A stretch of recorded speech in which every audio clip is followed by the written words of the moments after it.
Thanks, Greg. Can everybody hear me okay? Okay, perfect. First of all, I'd just like to say thank you to Greg and the Watertown Daily Times for putting on this event. It's really, really awesome to see so many great athletes from the North Country being representing their schools. So first of all, I'd like to say congratulations. I see that there's 42 of you in the program, so that's awesome. And a wide section of our schools in the North Country, so congratulations at your achievements, for the North Country and for Section 10, so congratulations there.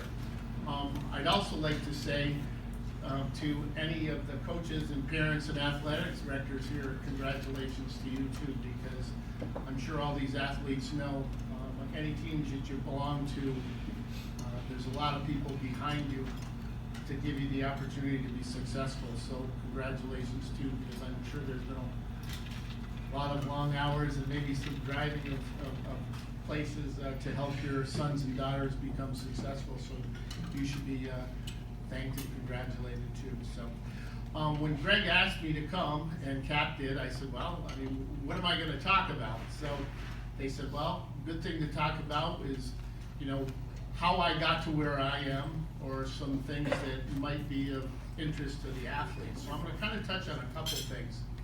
I've had the opportunity through USA Hockey to be around some very, very elite athletes. I actually just came back last night from the NHL draft, and we had, just from our national development program in Plymouth, Michigan, which I oversee, we had 17 players drafted in the NHL.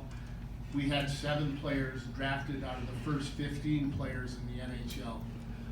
So it's a pretty heady group. It's a pretty dedicated group. But the one thing that sticks with me about all these athletes, and whether it's men or women, because I've been associated with the women's Olympic team, I oversee both the men's side and the women's side at USA Hockey. But I've been around both, the NHL players, our World Junior players, our women's Olympic teams. The one thing that is a common thread about them is the players' will to succeed. 2 things they really want to do. They're very competitive academically. Our national development program, we literally make them go to study halls at night. So I know when mom and dad are telling you, your sons and daughters that you gotta, study, that is obviously very, very important, because it's going to give you opportunities, whether you play sports or not, to be involved in the workforce, or a good person, or go to a career. But the other thing that really sticks out with our elite athletes is their self-development. And what I say about self-development is, hey, people can drive you to a camp, or they can drive you to practice, or you can go to wherever you want, but that will only get you so far.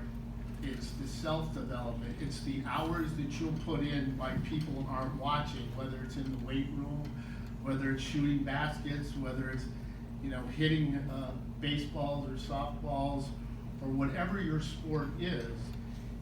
It's the self-development which will get you over the hump, because our players are doing so much on their own when people aren't watching.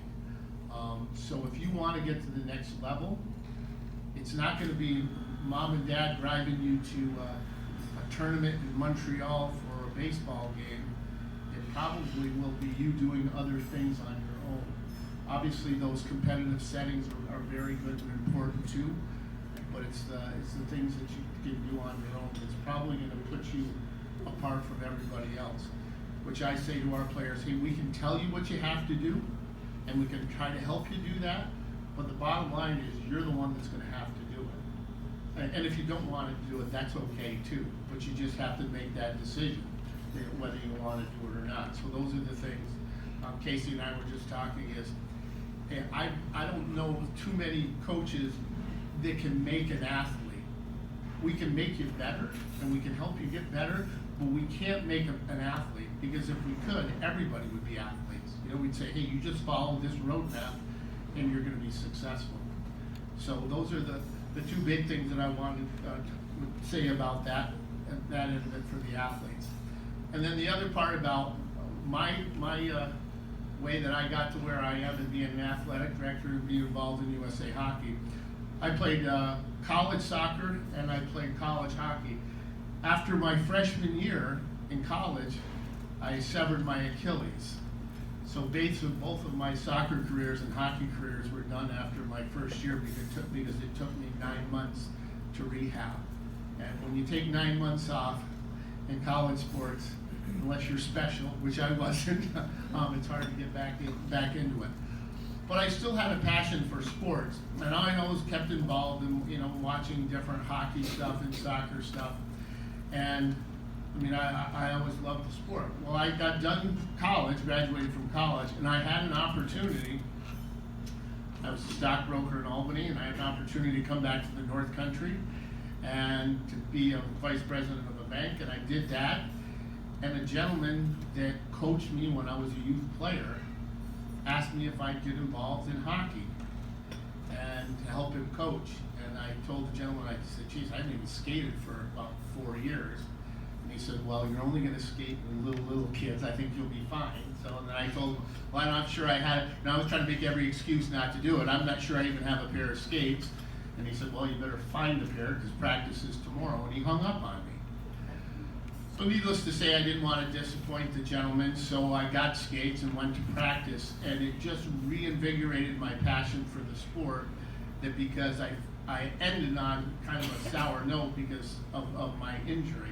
So reignited the passion that I had for the sport, got involved in coaching, and things kind of went from there. So I ended up coaching Potsdam for a number of years, and then got involved on the administrative side of hockey and became the president of the Northern Zone, and then people asked me to do some other things. And next thing you know, I'm running for a national director position for USA Hockey, and then because of the relationship you make with people, Ben Smith, who coached 3 of our women's Olympic teams, is a really close friend of mine. We just got involved and said, hey, would you like to help me do some, things on the women's side? So it's just, you never know where your path would lead you. So consequently, since then, I've been to every Olympic Games since 2006. I've been ahead of the men's national team and women's national team. We won there's nothing better than going to Pyeongchang and watching one of your teams win a gold medal. I've been involved at World Championships, winning gold medals there. I mean, just a number of different things. So I guess what I'm trying to say is, if things don't, hopefully they will for you. If things don't work out playing wise, there's a lot of opportunities around that too. So whatever your passion is, just work hard at it. At the end result is good things will happen for you, because the best part, and probably a lot of older people in here would probably say the best part about sports is the people you met around it. Because when you're my age, you really can't play a heck of a lot anymore, unless I'm out on the golf course, which is fun. I like to do that. But it's the relationships you make and the people that you've played with. There's nothing better, and everybody can say that. I mean, when you win a championship, you'll always remember the people that you were with. And you'll always remember those fun things and those experiences that you had with those people. So cherish what you do. It goes fast. Have fun. Make sure if you're coming back, be great students next year. If you're going on to college, make sure you're doing the right thing so mom and dad don't have to panic. And make sure you get through school and enjoy what you're doing, because that's the main thing, and everything else will probably work out. Okay? Thank you very much.